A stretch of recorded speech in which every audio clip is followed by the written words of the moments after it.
Assalamualaikum warahmatullahi wabarakatuh. Bapak Ibu Dewan Juri yang saya hormati dan teman-teman yang saya cintai.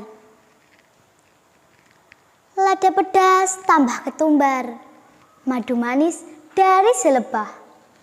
Hormati guru yang mengajar, supaya ilmu menjadi berkah.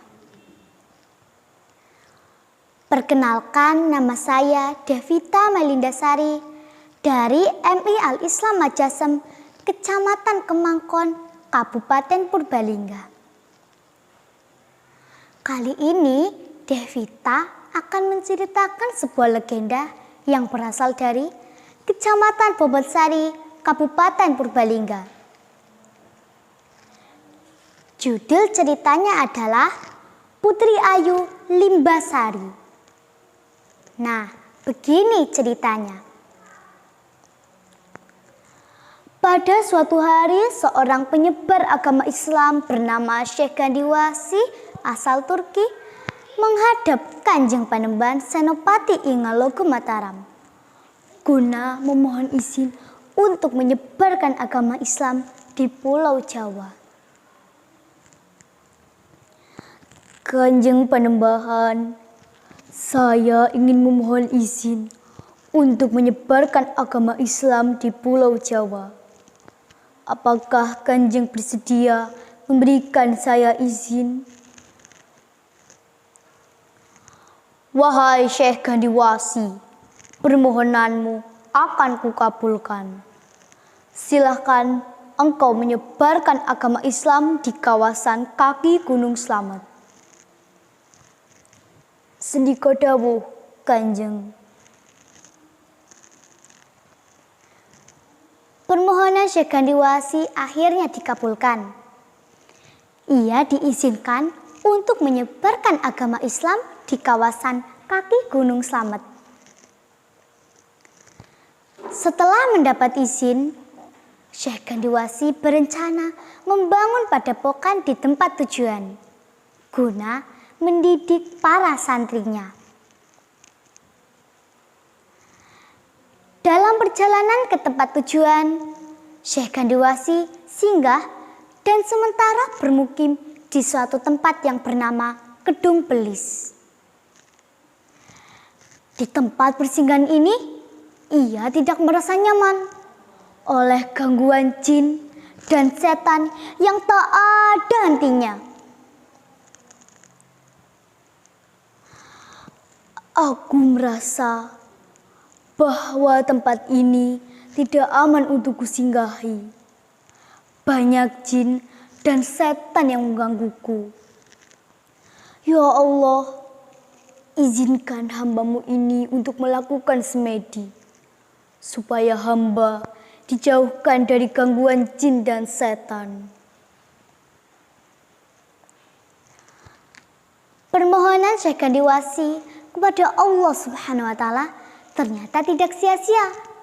Para jin itu berhasil tersingkirkan. Merasa sudah tidak nyaman tinggal di Kedung Belis, Syekh Gandiwasi bermaksud untuk pindah ke suatu tempat yang lebih nyaman.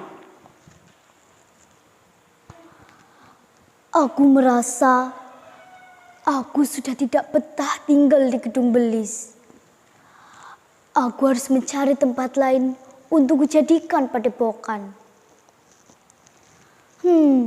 Kira-kira lokasi mana ya yang tepat untuk kujadikan padepokan? Kemudian, Syekh Gandiwasi melakukan perjalanan hingga sampailah ia ke sebuah arah hutan yang sekarang disebut Limbasari.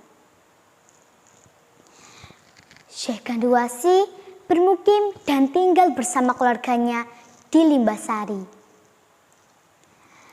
Syekh Gandiwasi mempunyai putra bernama Ketutlingi.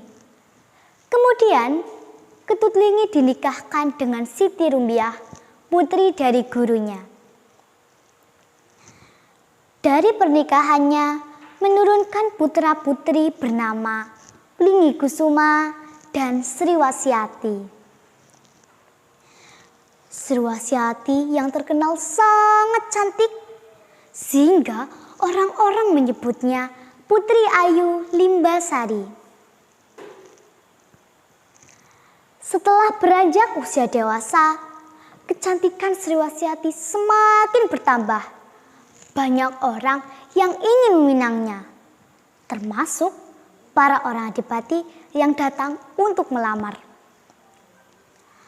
Para orang adipati yang pernah datang untuk melamar Sriwasyati antara lain Adipati Wirayuda, Adipati Wiratanea, Adipati Wirataruna, dan Adipati Wirapraja.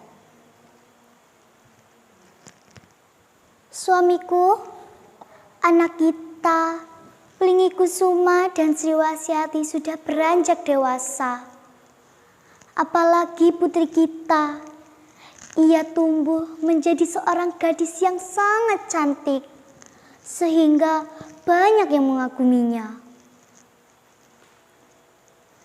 Istriku, putri kita memang terkenal akan kecantikannya. Sudah ada 4 orang adipati yang datang untuk melamar putri kita.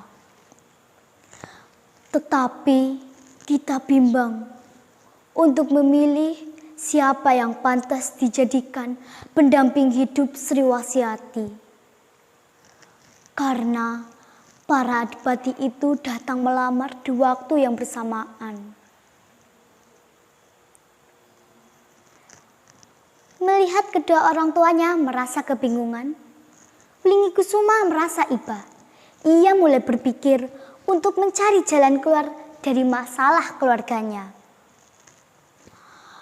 Aku tidak bisa membiarkan keluargaku merasa gelisah. Aku harus mencari cara supaya masalah ini dapat terselesaikan. Kira-kira apa yang harus kulakukan? Aha, aku mendapat sebuah ide. Bagaimana kalau aku mengadakan sayembara? Sayembara ini adalah barang siapa yang dapat mengalahkanku, maka ia akan dijadikan pendamping hidup Sriwasyati.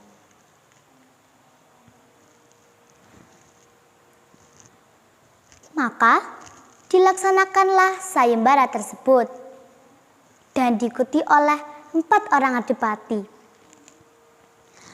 Namun Wlingikusuma gugur dalam perjuangan melawan para adipati yang ingin menjadi suami sang putri. Sriwasyati sangat sedih atas kepergian Wlingikusuma karena Wlingikusuma sangat baik dan selalu melindungi keluarganya. Sekarang sudah tidak ada lagi sosok yang bisa melindungi keluarganya.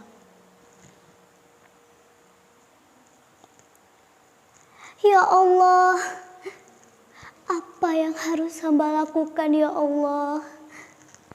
Hamba sudah sangat kehilangan Wlingikusuma. Kecantikanku ini bisa membawa kebahagiaan, namun juga bisa membawa malapetaka. Hamba tidak ingin terjadi pertumpahan darah di desa ini.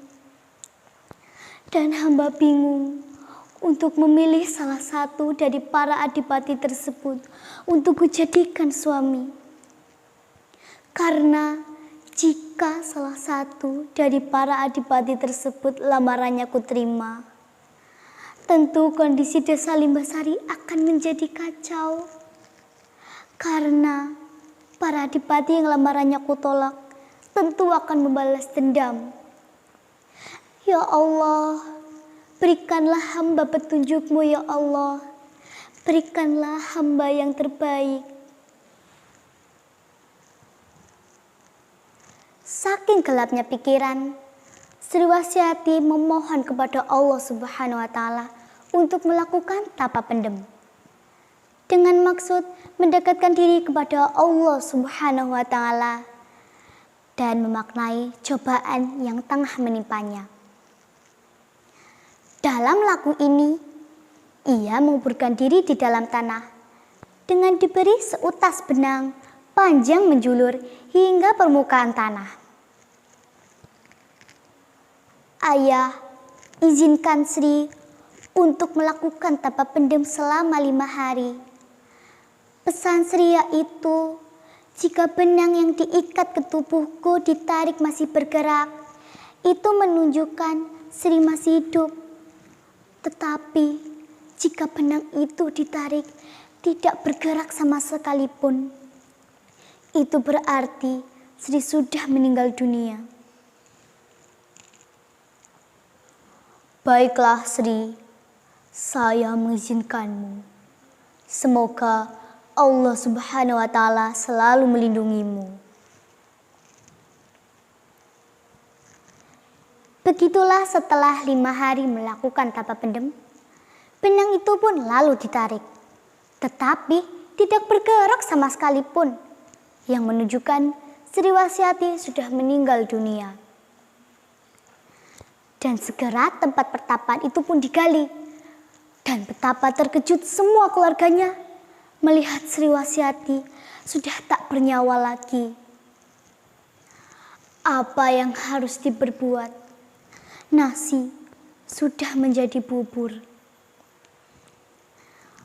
Para adipati pun ikut menyesal karena nyawa seorang Putri Ayu tidak bisa diselamatkan lagi. Sri Wahyati mengambil langkah ini bukan tidak beralasan. Sebab bila salah satu dari para adipati tersebut lamarannya ia terima, tentu kondisi desa Limbasari akan menjadi kacau. Karena para adipati yang lamarannya ia tolak tentu akan membalas dendam. Hal inilah yang tidak diinginkan oleh Sri Wahyati. Sehingga demi masyarakat di desanya, ia rela berkorban jiwa. Setelah kejadian ini, keluarga Putri Ayu Limbasari meninggalkan padepokan dan menuju ke Serandil hingga sampai akhir hayat mereka. Setelah meninggal dunia, Sri Wahyati mendapat julukan Putri Ayu Limbasari yang benar-benar cantik lahir batin. Legenda inilah yang melatar belakangi berdirinya desa Limbasari dalam masuk wilayah Kecamatan Bobotsari, Kabupaten Purbalingga. Hingga sampai sekarang, makam Putri Ayu Limbasari masih terjaga dengan baik. Adapun pesan moral yang dapat kita petik dari legenda ini yaitu, kita harus berdoa memohon kepada Allah Subhanahu wa Ta'ala untuk diberikan keselamatan dan dijauhkan dari bahaya. Sekian dari cerita legenda Putri Ayu Limbasari. Atas perhatian, Devita ucapkan terima kasih. Terang bulan, terang cahaya, cahaya memancar ke Tanjung Jati. Jikalau hendak hidup bahagia, beramal ibadah sebelum mati. Salam literasi, mari budayakan membaca. Wassalamualaikum warahmatullahi wabarakatuh.